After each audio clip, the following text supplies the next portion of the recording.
po yung pre-operation report at yung authority to operate. Kasama na ng memorandum. Ito pong mga dokumentong ito ay patungkol doon sa anti-illegal drugs operation na isasagawa sana laban kay Maricel Soriano at Bongbong Marcos doon sa Rizal Tower Condominium doon sa Rockwell, Makati. Ito po ay matatagpuan doon sa Barangay Poblacion, Makati City, kung saan yung Rockwell Center. Ito po ay malapit sa Ilog, Pasig. Nagsimula po ang lahat ng ito noong 2012. Noong PIDEA leaks investigation sa Senado, talagang pilit akong pinaamin kung sino yung confidential informant na nagbigay ng impormasyon sa amin kaugnay noong paggamit ng cocaine nitong si Bongbong Marcos. Pilit ko po itong itinanggi.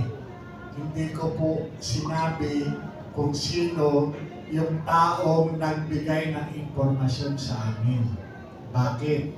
Sapagkat binibigyan ko ng pagkakataon yung pamilya ng confidential informant na magsabi, lumabas sa publiko, magsabi ng katotohanan. Pero hanggang sa mga sumandaling ito ay hindi lumalabas. Bagkus, itong confidential informant ay mayroong talagang pitak sa puso nitong si Pangulong Bongbong Marcos. Sa katunayan, noong kanyang inauguration dito sa National Museum ay pinaglaanan pa ng isang upuan para lamang ilagay yung litrato ng kanyang kaibigan. Ito pong tinutukoy ko na confidential informant na nagbulgar ng illegal activities nitong si Bongbong Marcos, walang iba kundi si Gabriel Bong Dasa, na asawa dati ni Miss Universe Blanc. Private person po, kaya hindi po natin yan. At ama ng isang kilalang artista, magandang artista. Sa madaling sabi, paano ibinulgar ni Bong Dasa itong si Bongbong Marcos na kanyang kaibigan? Ganito po yung nangyari nun. Yung impormasyon po na si Maricel Soriano at si Bongbong Marcos ay involved dito sa illegal na droga, nagmula po ito sa isang informante na nagtatrabaho doon sa isang tindahan at gawaan ng baril na matatagpuan dito sa may Araneta Avenue. Taong 2012, nang lapitan ng isang informante na itago na lamang natin sa katauhan ng isang anak-anakan ni Binibining Maricel Soriano. Doon po nagtatrabaho ang di umano kilalang anak-anakan ni Maricel Soriano doon sa tindahan ng baril na yun dito sa Araneta Avenue. Nilapitan po nito yung dalawang empleyado ng PIDEA.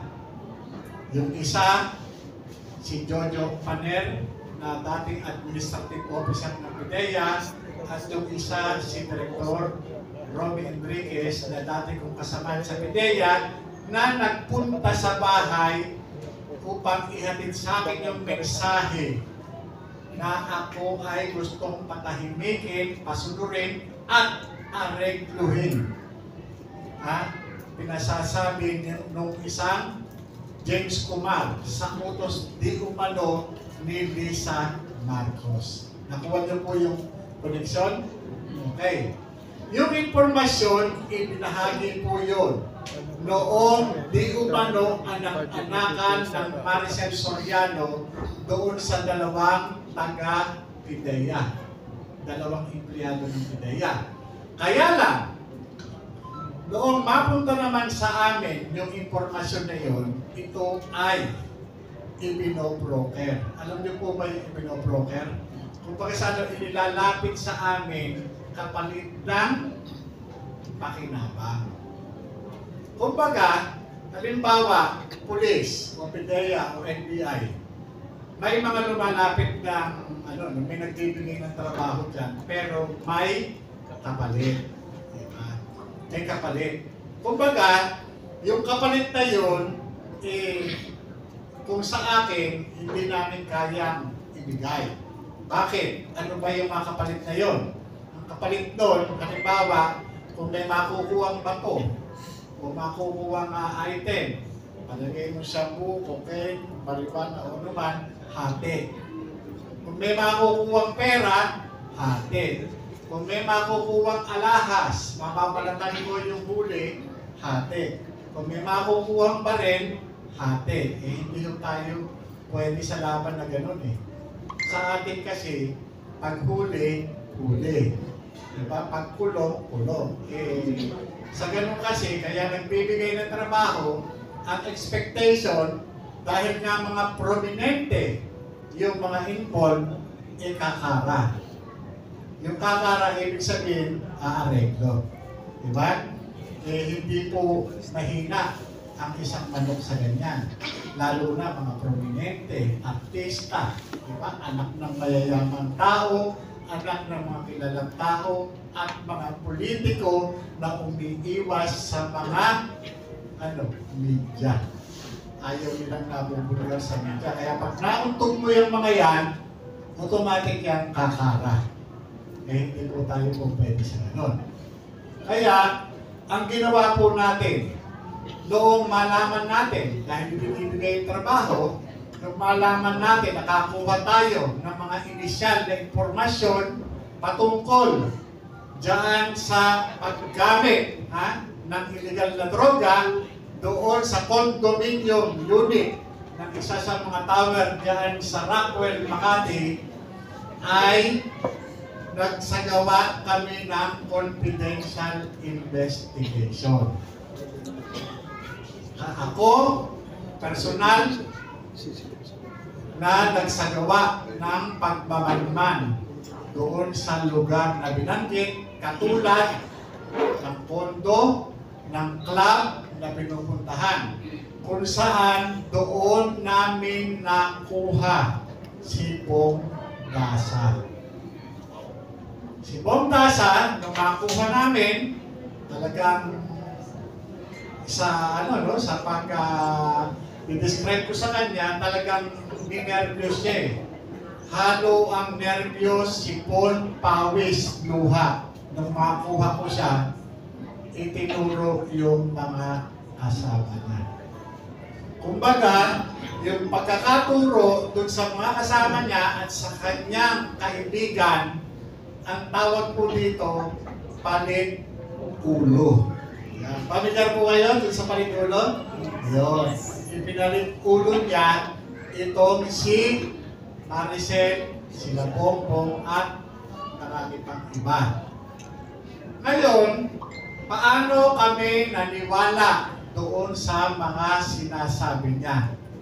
Ito po yung mga personalidad na nandoon sa kanyang cellphone. May mga litrato po doon sa cellphone. Meron yung litrato na po na yun, na nasa cellphone, yung mga image na yun, ipiprint po yun sa computer. So, 5 ibang ibang klaseng images o pictures ang na-download at na-print, iba't ibang okasyon, iba't ibang personalidad. Pero marami, halos lahat sa malitrato na yon ay nandoon si Bongbong Marcos. Ano po ang naging motivasyon ko para ikasa ang isa sanang operasyon laban dito kay Bongbong Marcos? Ito po yung nakita ko doon sa litrato. Katulad nung ipinalalabas doon sa video. Kaya po, ako po bilang ahente ng PIDEA, hindi po basta-basta ako maniniwala kung kukwentuhan ko lang ako. Kinakailangan meron akong makitang basihan.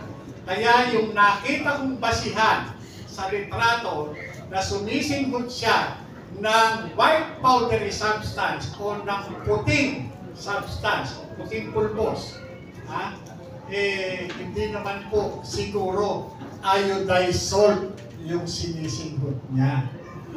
Diba? Hindi naman po din siguro detergent powder yung sinisinghot niya. Diba? Biruin nyo, anak ka ng isang diktador, anak ka ng dating Pangulo, bilyonaryo ka pa nga, diba? At senador ka, politiko ka, sisinghot ka ng asin. Di ba? Imposible yun. Diba? Politiko ka, senador ka, noong 2012, sisinghot ka ng Tide powder. Hindi po ka panipaniwala, di ba? Bilang ahente ng PIDEA, yung mga ganong sinisinghot, cocaine po yung sinisinghot. Kaya, ako'y nakumbinsi. Kaya dumating kami sa point na pinlano namin na applyan ng search warrant itong tinuturo ni Bong Dasa na condominium unit. Kaya po, yung kanyang deklarasyon, yung kanyang testimonya, inireduce ko po ito sa isang sworn statement. Ito po ang tawag dito, pagka mag-a-apply ka ng search warrant, deposition of witness. Ito po yung deposition, yun po yung aking tinipan. Tinanong ko po siya, question and answer form po yun. Tinanong ko po siya kung ano po yung kanyang mga personal na kaalaman. Ayun po, matapos po nun, kinabukasan, ako po ay nagkasa ng operation. Ito po yung casing and surveillance. Ano po yun? Ano po ang purpose po doon? Para po matiyak namin, masiguro namin, yung address na binabanggit niya ay totoo. Yung lugar na binabanggit niya ay nag-exist. At yung lugar na binabanggit niya, yung nakatira doon o yung mga nandoon ay nag-exist. Importante po yun. Lalo na sa pag-a-apply ng search warrant. Sapagkat ang executive judge na pinag-a-applyan ng search warrant ay magtatanong yan doon sa aplikante, ako po yun, at doon sa deponent o doon sa testigo. Tatanungin po yan. Magkahiwalay pong tatanungin yan. Kaya kinakailangan masatisfy namin yung judge upang mag-issue sa ng search warrant. Ang problema, doon pong humingi na po ako ng clearance sa aking boss, sa aking mga hepe. Ito po ay hindi pinayagan ng Malacanang. Magtataka kayo doon, hindi pa naman si Bongbong Marcos ang Pangulo nun. Opo. Ang Pangulo ng time na yun ay si Noynoy Aquino. Aquino na kalaban ng mga Marcos. Bakit di panayagan? Si Aquino pala presidente nun. Kalaban ng mga Marcos yan. Yung nga po Pero, ang executive secretary ng panahon na yun ay si Paquito Ochoa. Sino ba itong si Paquito Ochoa? Si Paquito Ochoa ay business associate o law partner doon sa MOST. Ha? Sino pa itong mga nasa MOST na law office? Marcos Ochoa Serapio Tan. Yung Marcos, sino? Si Lisa. So si Lisa Marcos at si Paquito Ochoa ay matagal na palang magkasama.